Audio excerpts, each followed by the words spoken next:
Nós estamos diante de uma das histórias mais marcantes da Bíblia. Embora ela não tenha talvez a mesma notoriedade, me dá um pouquinho mais de retorno aqui, por favor.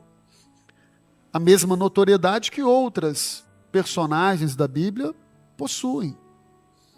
Mas durante essa ministração eu espero que você consiga enxergar por que essa história, se não tem entre nós a relevância que deveria, que então a partir de hoje ela passe a ter.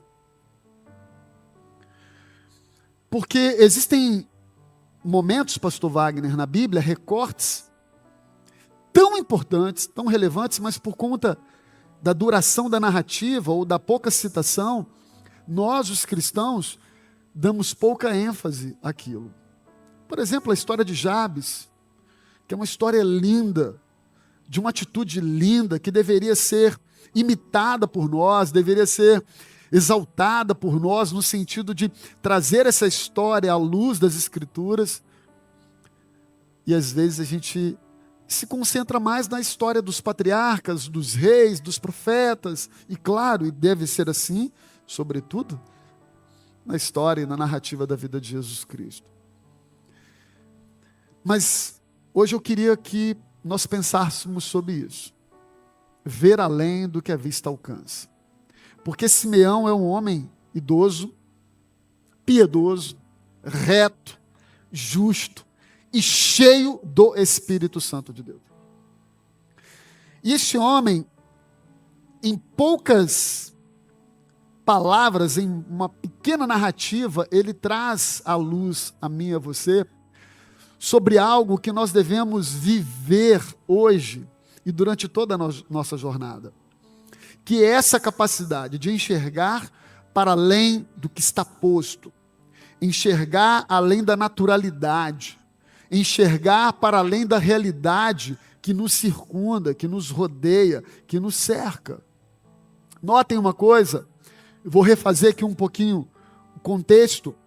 Ele era um homem simples, justo, temente a Deus, cheio do Espírito Santo, e ele recebera uma promessa do Espírito Santo, de que ele não morreria sem ver o Messias. Só que a cena em que está relatada aqui, fala de Jesus com quanto tempo de vida, irmãos? 8 dias. Eu não sei se você sabe, mas entre a Galileia e Jerusalém é um bom percurso. Galileia fica no norte de Israel. Então lá vai lá José e Maria descer a Jerusalém, ou eles dizem subir a Jerusalém, porque Jerusalém fica no alto, mas geograficamente eles estão descendo, porque Galileia está lá no norte. E não era uma viagem simples, não tinha metrô, não tinha carro. Então lá vai José e Maria lá com um bebê recém-nascido para Jerusalém, de Belém para Jerusalém, para apresentar Jesus ao Senhor e fazer a circuncisão. E esse homem que tinha essa promessa, que já era um idoso, de alguma forma, sobrenatural, através do Espírito Santo, o que ele faz? Ele vai para o templo. Só que é interessante, irmãos, que ele não vai para o templo já com a revelação. Mas ele se move ao templo pelo Espírito Santo. Eu já começo a perguntar para você, o que te trouxe aqui hoje? Porque ainda que eu não saiba o que Deus vai fazer, o que vai acontecer, é importante que a nossa vida o tempo todo seja movida pelo Espírito Santo.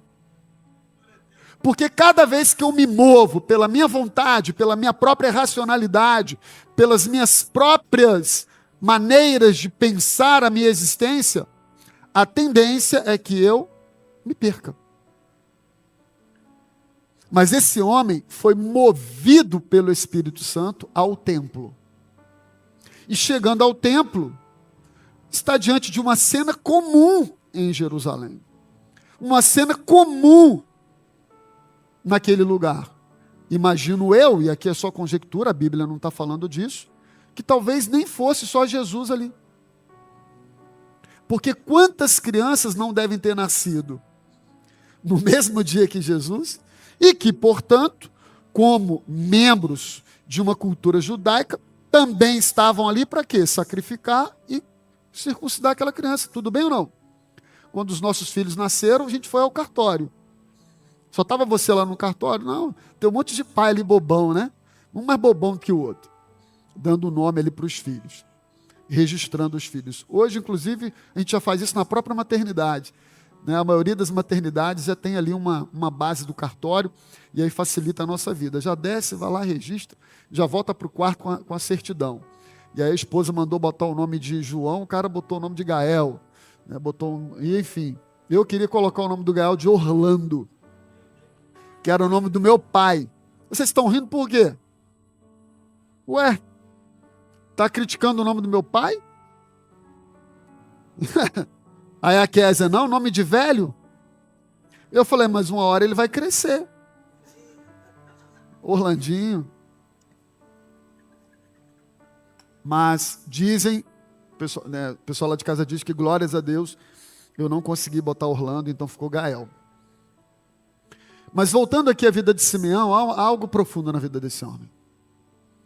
Que não era o proeminente na cultura judaica, que não tinha nenhuma posição eclesiástica, mas esse homem era movido, conduzido pelo Espírito Santo. Irmãos, nós precisamos disso. Nós precisamos receber a visão do Espírito Santo. Nós precisamos receber a direção do Espírito Santo. Nós precisamos receber a revelação do Espírito Santo. E aí está lá o velhinho. Está lá um coroa, um Jairo da vida, um Roberto da vida, não é isso? Um Wagner da vida, estou brincando. Um Lico da vida, um Milton Jorge que ganhou o prêmio aqui de vovô com 69 já, né? Quase 70. E foi para o templo. De novo, imagino eu que não fosse só Jesus que estivesse ali. Mas ele foi conduzido pelo Espírito Santo e quando ele olhou para Jesus, você já percebe que ele está levantando Jesus? Então certamente teve algum diálogo ali, porque a Bíblia não relata que Simeão conhecesse Maria, conhecesse José. Mas certamente em algum momento o Espírito Santo falou assim para ele: Simeão, hoje é dia da promessa se cumprir.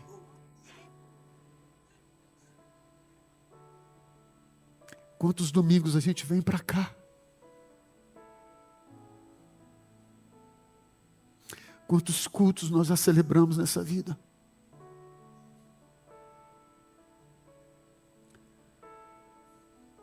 E como a gente precisa ouvir do Espírito Santo isso. João, Fernando, Gabriel, Milton Jorge. Eis aí, abra os seus olhos. Porque hoje chegou o dia de você viver a sua promessa. Irmãos, você percebe que muitas vezes essa dinâmica, essa rotina nos impede de viver isso? Porque nós estamos muito programados. Nós estamos muito acostumados com aquilo que a gente faz. Parece que vira uma rotina. Parece que vira um hábito.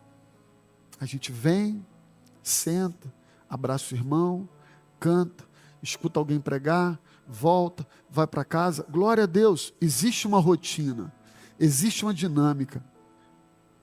Mas aquele que está em Cristo anda em novidade de vida.